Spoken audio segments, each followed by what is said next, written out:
Sejam bem-vindos a mais esse vídeo que iremos gravar do nosso programa Família Dom de Deus. Olá, Sirlene, tudo bem? Olá, querido, tudo bem? Nós somos um casal consagrado aqui da comunidade Missão Theotokos e continuaremos falando sobre crises conjugais. E hoje nós vamos falar de um tema polêmico. Então vamos pedir a graça do Espírito Santo, né? Vamos começar esse vídeo rezando para que ele nos dê mesmo, né, a graça de explicar bem, de ser inspirados mesmo pelo Espírito através do estudo que nós fizemos, né? Que as pessoas possam se sentir tocadas por Deus a respeito desse assunto. Em nome do Pai, do Filho e do Espírito Santo. Amém. Ave Maria, cheia de graça, o Senhor é convosco. Bendita sois vós entre as mulheres. Bendito o fruto do vosso ventre, Jesus. Santa Maria, Mãe de Deus, rogai por nós, pecadores, agora e na hora de nossa morte. Amém. São José, rogai por nós. Amém. Então nós estamos falando, é como se esses vídeos fossem uma série, né? Falando sobre o matrimônio, sobre as crises conjugais. No outro vídeo nós falamos das crises que acontecem meio que de forma natural nos casamentos. São fases, etapas do casamento. E hoje nós vamos começar a falar sobre as crises causadas por passos errados que nós damos. Comportamentos e também por uma investida mesmo do demônio, que o demônio faz nos matrimônios, né? Como o matrimônio é a pupila dos olhos de Deus, a família é dom de Deus, é um patrimônio da humanidade. Então o demônio investe muito. E ele investe muito através também da infidelidade conjugal. Então, como falar, né, dessa crise para as famílias cristãs? A família e o matrimônio são sagrados. É um mistério de fé, o sacramento do matrimônio. O esposo ou a esposa trair o marido é como se nós pudéssemos dizer que Cristo poderia trair a igreja. E não é lícito também, o cristão não tem autoridade para dizer que por causa disso o divórcio é um bem. Então, nós dissemos no outro vídeo que o amor conjugal é um amor exclusivo. Então, vou dizer aqui de novo. Todo amor saudável é um amor inclusivo. Então, eu posso amar todos os meus filhos, né? Eu amo um e a partir dele eu amo todos. Eu posso amar todos os meus irmãos de comunidade. A partir do momento que eu amo o fundador, a cofundadora, o irmão, eu amo todos da minha comunidade. Isso é um amor saudável. O amor conjugal é o único amor que é um amor exclusivo. Eu amo meu esposo, eu amo Daniel com esse amor carnal, com esse amor de esposa. Eu amo somente a ele. Assim como Cristo amou a igreja, eu amo o Daniel. E o Daniel só pode me amar deste jeito, só a mim. É um amor exclusivo. É uma característica do amor conjugal, é ser um amor exclusivo. Outra característica desse amor, né, esse amor físico, né, esse amor carnal. É o amor que se exprime no ato conjugal. É o estar nu um diante do outro. Né, porque Cristo diz, né, os dois serão uma só carne. Então, o matrimônio cristão, o ato conjugal dentro do matrimônio cristão, ele é tão santo como a Eucaristia. Né? A Renata também já falou sobre isso, né? Epiclese se chama. Então, dentro do matrimônio, dentro do sacramento do matrimônio, o ato conjugal é santo. Então, Daniel, quando nós nos casamos, nós tínhamos um sonho de ser felizes também, de viver essa fidelidade que é um dos bens do matrimônio. Então, nós tínhamos esse sonho. Porém, né, entre o sonho e a realidade, tem ali um caminho, né, a se percorrer, né, o dia a dia, as nossas incompatibilidades. Eu sou mulher, você é homem, então aí já há uma grande diferença.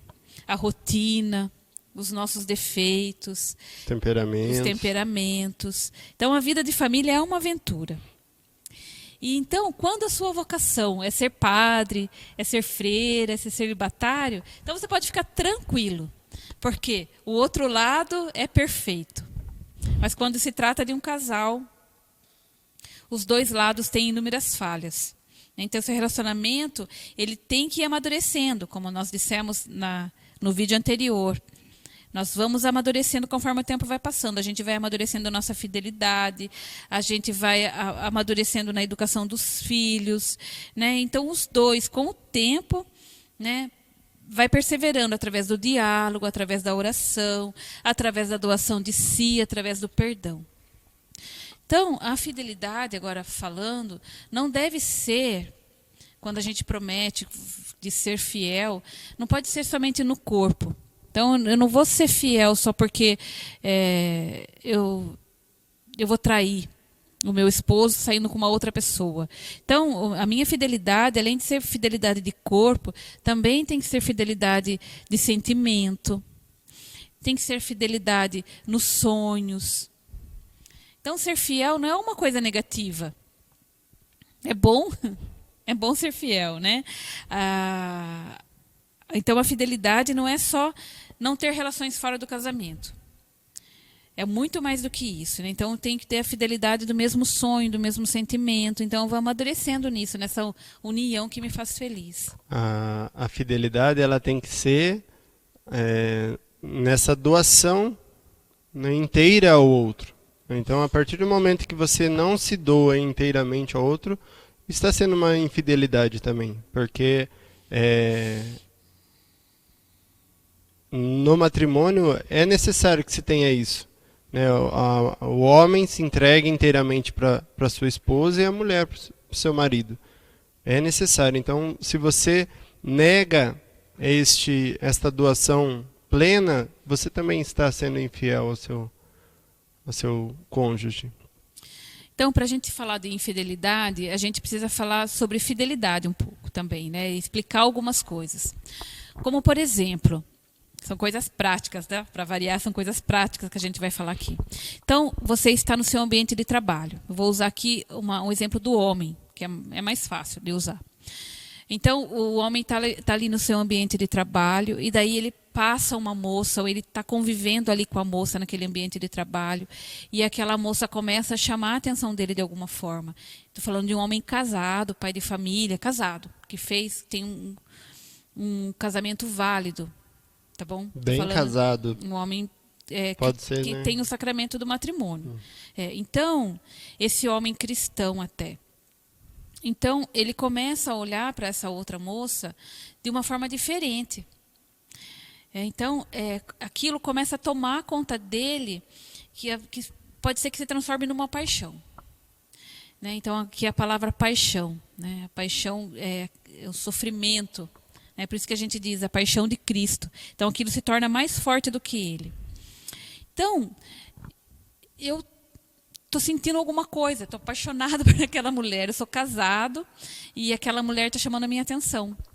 Então, se eu não dou conversa para essa pessoa, né, se eu não fico ali de conversa fiada, se eu não chamo ela para sair, se eu não fico jogando o meu charme em cima daquela pessoa, então aquilo não está sendo uma traição.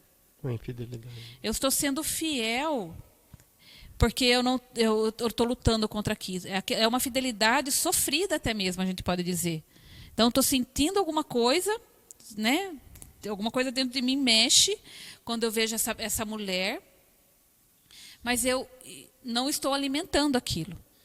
Pelo contrário. E daí, também, nesse caso, o marido não pode chegar numa mulher e dizer, ó, meu amor, ó, meu bem, está acontecendo isso comigo, eu estou sentindo isso por uma mulher lá do meu trabalho, por exemplo.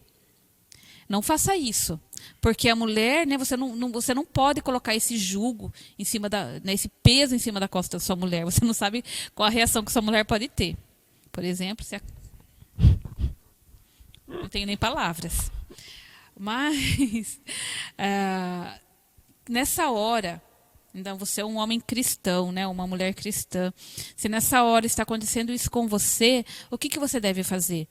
Procurar, não falar isso para sua esposa, para o seu esposo, mas procurar um amigo um amigo de preferência casado, bem casado, ou até melhor do que isso, um bom sacerdote, que você possa falar sobre isso e que essa pessoa possa te ajudar.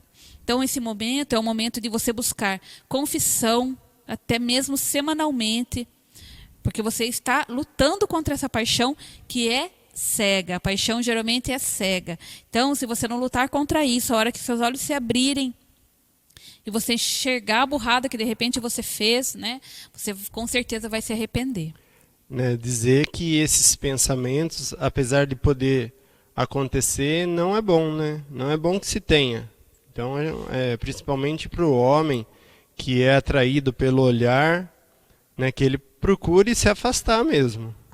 Né?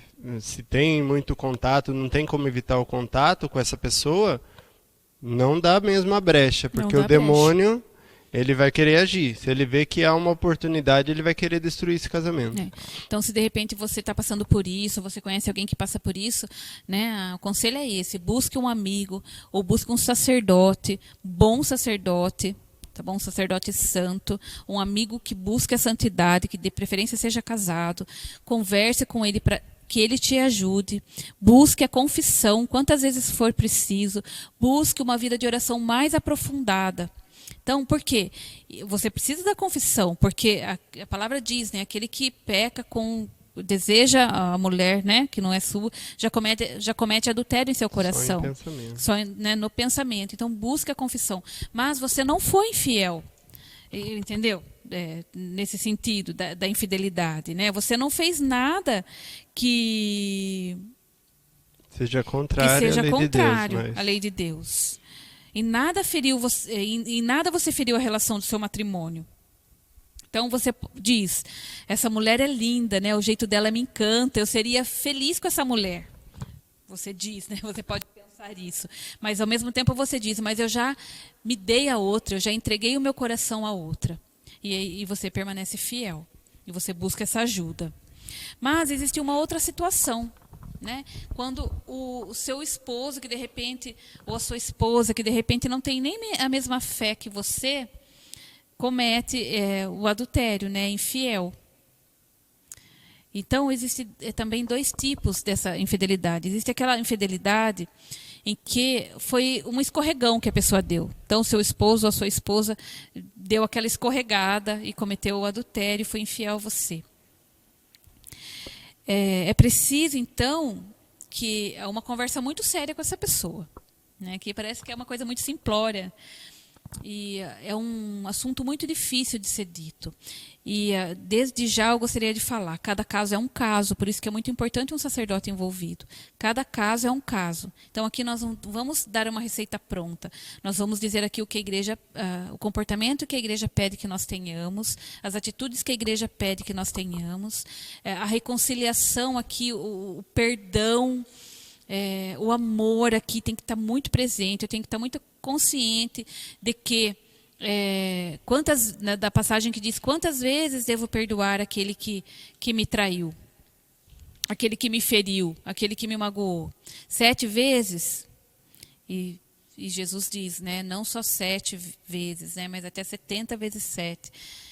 Então, eu estou falando aqui, né, para casais cristãos, mas que também nós possamos ser profetas, assim como Jeremias foi.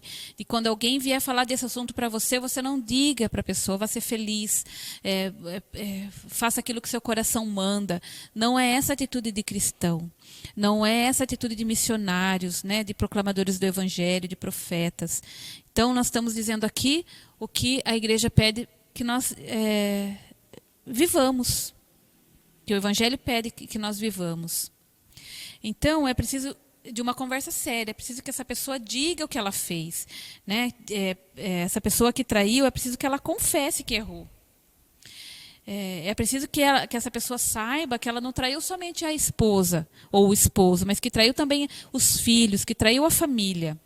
E a Deus. E a Deus. E a Deus. O amor do matrimônio é tão exclusivo que se você procura um amor fora, né, então você fere a alma, fere de morte a alma da outra pessoa. Né? Então, se a pessoa que feriu, a pessoa que traiu, admite que errou, que admite, olha, eu passei por essa situação. É preciso que você perdoe, que você ajude essa pessoa. E a gente não pode esquecer que é nossa missão levar o outro para o céu. Isso. Né? Então a gente não pode deixar que ele fique nessa situação.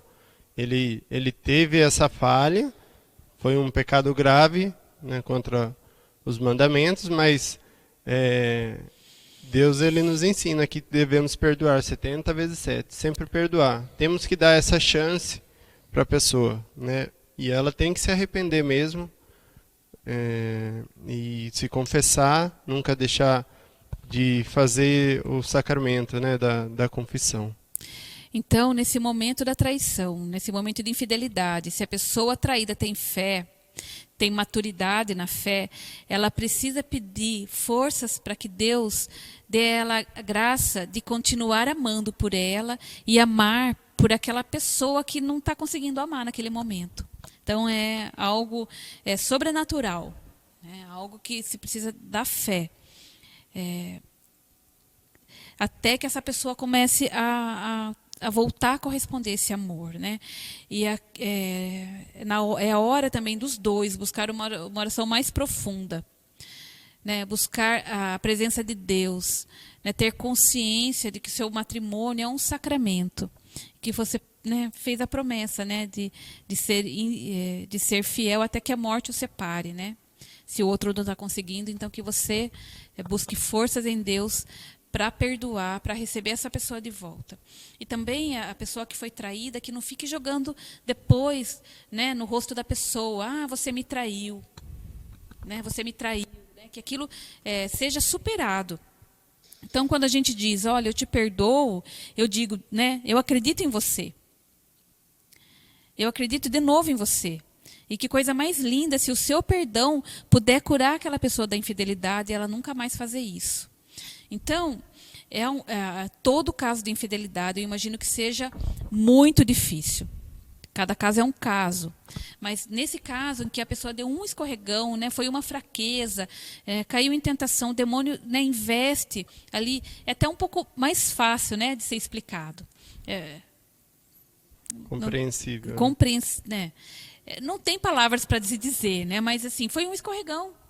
Então, receba essa pessoa de volta, perdoe, continue lutando pelo seu matrimônio, né? Eu sei para que eu me casei. Mas e quando a pessoa que trai constantemente? Então é um caso mais difícil, né? Por causa que aquela traição é recorrente. Primeiro, é preciso que seja dito que quando você foi se casar, se aquele cônjuge seu mentiu na hora, dizendo que ia ser fiel, mas ele não tinha intenção nenhuma de ser fiel. Ele nunca foi fiel a você, nem enquanto você não sabia, mas enquanto você namorava e depois que casou, ele não tinha a intenção, ele mentiu. Então esse casamento não é válido. O casamento nunca existiu, porque ele não tinha essa intenção, um dos cônjuges não tinha intenção da fidelidade. Mas, porém, se ele tinha a intenção de ser fiel, quando ele falou, ser fiel até que, né, para sempre, não sei, agora me fugiu a fala, mas se ele tinha essa intenção reta e em algum momento do matrimônio ele desistiu disso, então o seu casamento é válido.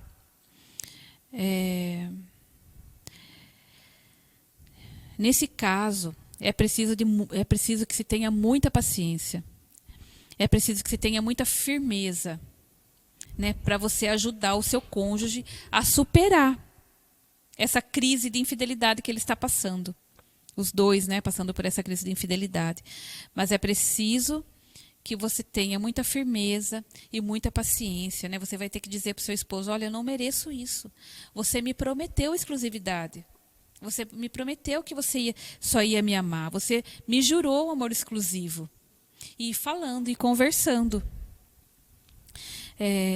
Suportando. E até mesmo, né, se perguntar o que será que eu poderia fazer para reconquistar o amor do meu cônjuge. Isso eu estou falando tanto para a mulher quanto para o homem, né? Ou para o homem é ainda, talvez mais difícil ainda, né? Por causa do orgulho, né? Vamos dizer. e rezar. Até quando for possível, eu tentar ir ajudando essa pessoa. Até quando eu aguentar, né? Até quando for possível, eu ir ajudando essa pessoa e ir rezando. Então, você tem a obrigação de tentar salvar o seu casamento na situação? Sim. Mesmo diante de uma infidelidade, porque eu prometi, né, na alegria e na tristeza. E isso é uma situação de tristeza. Eu prometi na saúde e na doença. E em muitos casos, isso é uma doença, a infidelidade. Tentar até onde você puder. Mas se não resolver, né, alguns casos não se resolve. Por quê? Porque a pessoa não está nem aí.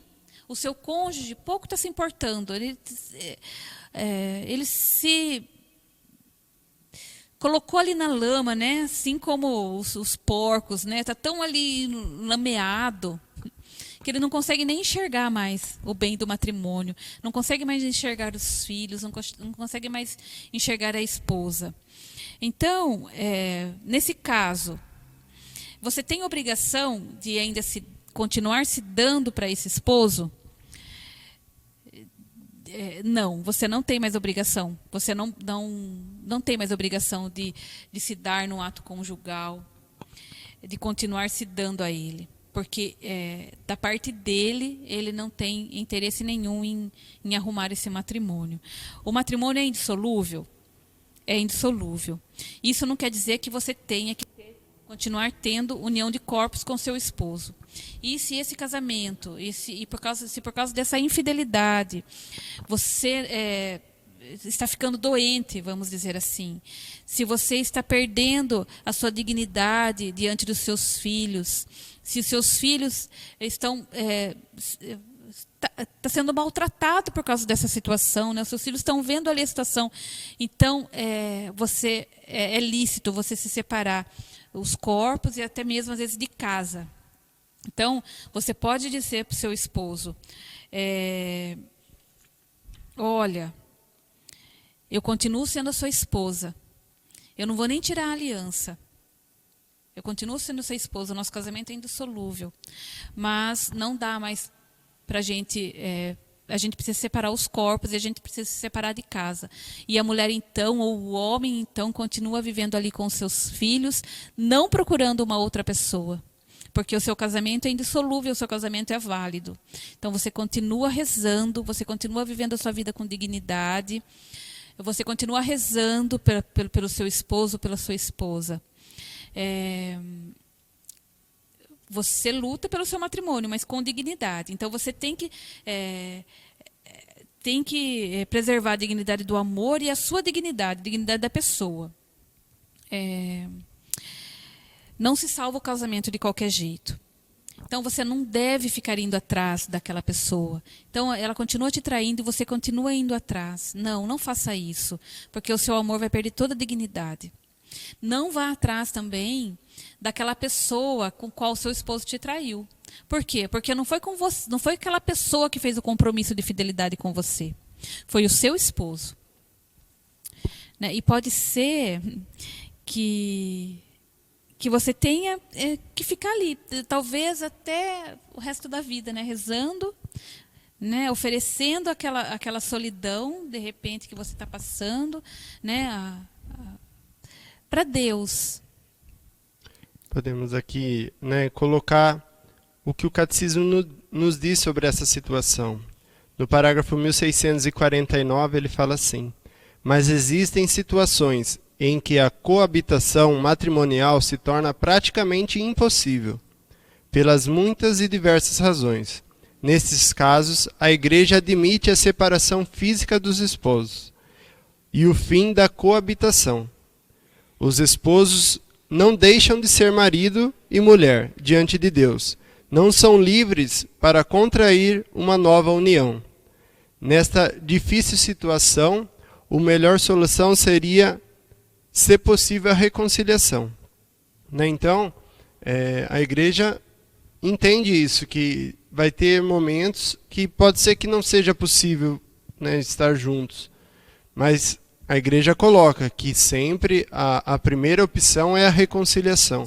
Sempre buscar. Se acaso não tiver como, essa questão estiver atrapalhando com a sua educação com seus filhos, os filhos estão sofrendo, a esposa está sofrendo ou o marido está sofrendo, é lícito que se aconteça essa separação de corpos, né? Mas você, lembrando que você e sua esposa sempre serão casados, né? Até que a morte nos separe.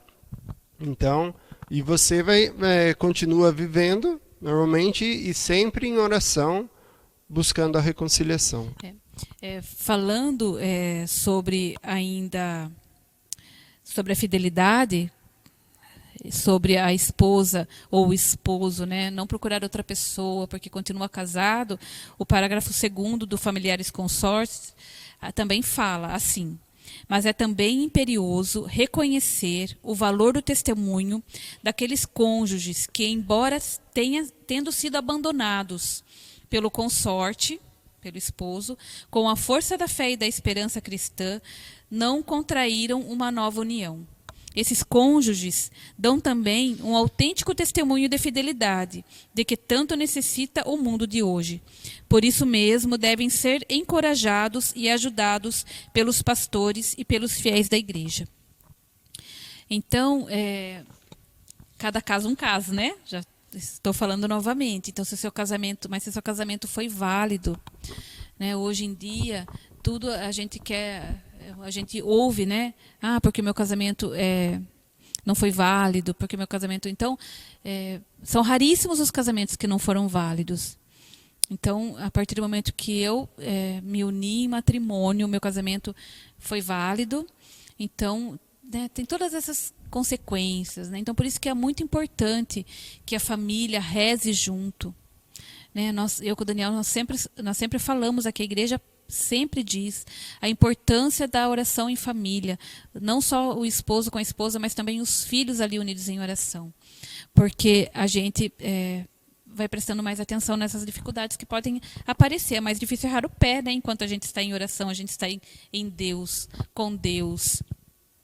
Então, se acontece que seu esposo ter ido embora, né? Sua esposa ter ido embora, mas se ele, por causa até das suas orações, por causa das orações daquelas pessoas que você pede, ele se arrepender e voltar, ele querer voltar, né? Mesmo depois de ter como filho pródigo, né? Ter se afastado da casa do pai, ter ido cuidar de porcos, ter gasto toda a sua fortuna com as meretrizes, né? E ele quiser voltar. Então, o que a gente pode dizer aqui? Receba essa pessoa de volta. Não de qualquer jeito. É preciso que você tenha uma conversa. É preciso que você tenha um sacerdote, um consagrado, uma pessoa muito de Deus ali acompanhando os dois. É preciso de novas bases, né? O seu marido não vai poder voltar de qualquer jeito. Ou sua esposa não vai poder voltar de qualquer jeito. Mas se ele está arrependido, né, receba-o de volta, sabe por quê? Porque Deus nos recebe de volta cada vez que a gente erra, né? No sacramento ali da confissão, cada vez que a gente vai se encontrar com Ele, Deus nos dá um abraço, 1000 beijos e nos recebe de volta. Então, como cristãos, né, como filho e filha de Deus, receba essa pessoa de volta, se reconcilie, como, né, diz o catecismo, como pede a Santa Igreja. Quer dizer mais alguma coisa a respeito disso? Nessa questão dele voltar, a pessoa voltando, né, então nessa conversa, com certeza é necessário que essa pessoa vá se confessar, se não tiver feito isso, para ela se reconciliar com Deus também, e né, reiniciar esse matrimônio, começar novamente, para que possa continuar dando frutos, né, do matrimônio. Então, para terminar esse vídeo, eu gostaria de dizer como esse assunto é muito delicado, mas é preciso que a gente quis dizer sobre isso, porque nós vemos a realidade, as coisas que acontecem aqui na nossa comunidade, as pessoas que vêm nos procurar. Então, se você tem alguma dúvida, se você precisa de ajuda em relação a isso, eu quero dizer para você, a nossa comunidade está de coração e de portas abertas para atender você e de ajudar você naquilo que você necessita em relação a isso, nessa crise e em outras crises em relação ao seu matrimônio. Porque a família é dom de Deus, tá bom? Então, nós estamos aqui de coração aberto, para ajudá-los, né, em qualquer situação em relação ao matrimônio. Se você gostou desse vídeo, nós já estamos terminando. Se você gostou desse vídeo, compartilhe, né, para que outras famílias possam receber esta graça, né, de conhecer a verdade a respeito do matrimônio, o que a igreja pensa sobre isso. Então, compartilhe e se inscreva em nosso canal, tá bom? Fiquem com Deus e até o próximo vídeo. Deus abençoe. Amém.